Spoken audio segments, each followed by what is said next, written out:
بسم اللہ الرحمن الرحیم فنعم المولا ونعم النصیر رب اشرح لی صدری ویسر لی امری واحلل عقدۃ من لسانی یفقہوا قولی اللہم صلی علی سیدنا محمد وعلی سیدنا محمد وعلی صحابہ وعلی ازواجہ اجمعین وبارک وسلم وصلی علیہ۔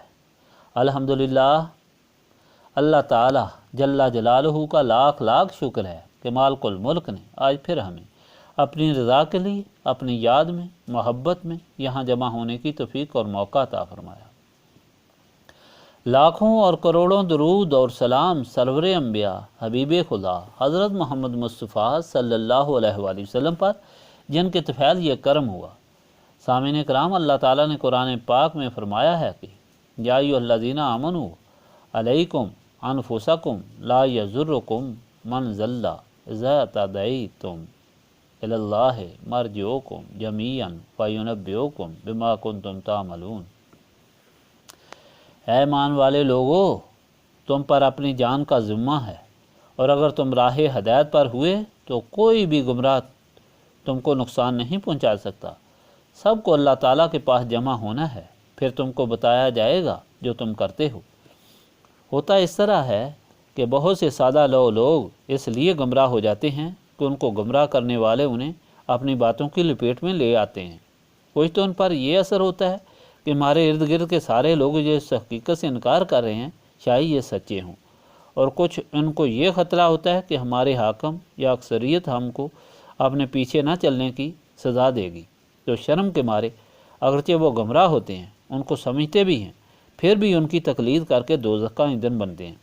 تو یہاں اللہ تعالیٰ اپنے ارشاد پاک میں اس حقیقت کو واضح فرماتا ہے کہ ایسے لوگوں کا حال، ان کا انجام اور ان کے لیے ہدایت اللہ تعالیٰ فرماتا ہے کہ ہر شخص کو اللہ تعالیٰ نے اپنا الگ دل و دماغ دیا ہے، سمجھ دی ہے، اس لیے اسے اپنے دل و دماغ کو استعمال کرنا چاہیے اور سوچنا چاہیے، اور جب اس پر حقیقت آشکار ہو جائے تو پھر اس کو بے خبر نہیں ہونا چاہیے، بلکہ سب سے پہلے اسے اپنی اصلاح کرنی چاہیے، یعنی اپنی زندگی کو اللہ تعالیٰ کے فرامین کے مطابق بنانا چاہیے، اور پھر آس پاس کو بھی اس ہدایت سے باخبر کر کے انہیں بھی نیکی کی تلقین کرنی چاہیے۔ اور یہ ڈر اور خوف بالکل غلط ہے کہ کوئی ان کو نقصان پہنچا دے گا۔ اللہ تعالیٰ فرماتا ہے کہ کوئی گمراہ کبھی ہدایت یافتہ کو نقصان نہیں پہنچا سکتا، خواہ وہ طاقت اور کثرت دولت میں کیسا ہی ہو، بلکہ فتح ہمیشہ حق والے کی ہوتی ہے۔ سب سے بڑی مثال اس حقیقت کی حضرت ابراہیم علیہ السلام ہے۔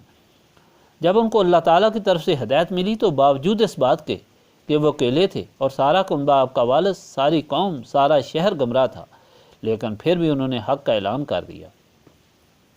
جب آپ نے سوچا اور اندھیرے میں ایک تارا نظر آیا تو انہوں نے کہا کہ یہ خدا تعالیٰ ہوگا جس نے مجھے پیدا کیا۔ پھر جب وہ تارا ڈوب گیا تو کہا کہ یہ خدا نہیں ہو سکتا۔ فرمایا پھر جب چاند دیکھا تو خیال آیا کہ یہ بھی نہیں ہو سکتا، اس لیے کہ چاند بھی غائب ہو گیا، تو کہا کہ یہ بھی خدا نہیں ہو سکتا جس نے مجھے پیدا کیا ہوگا۔ پھر جب سورج دیکھا تو خیال کیا کہ یہ سب سے زیادہ طاقتور اور روشن ہے، لہٰذا یہ اللہ تعالیٰ ہوگا۔ مگر جب وہ بھی غروب ہوا تو فوراً سمجھ گئے کہ یہ بھی زوال پذیر ہے، لہٰذا یہ بھی اللہ تعالیٰ نہیں ہو سکتا جس نے ان کو پیدا فرمایا۔ تو بلا خوف و خطر حق کا اعلان فرما دیا۔ باپ نے جب ان کو بت دیے کہ بازار میں فروخت کراؤ تو رسی سے بتوں کو پاؤں سے گھسیٹتے ہوئے بازار میں لے گئے اور اعلان کیا کہ کوئی بیوقوف ہے جو ان کو خریدے گا اور اپنا خدا بنائے گا، جن کی اپنی کوئی حقیقت نہیں۔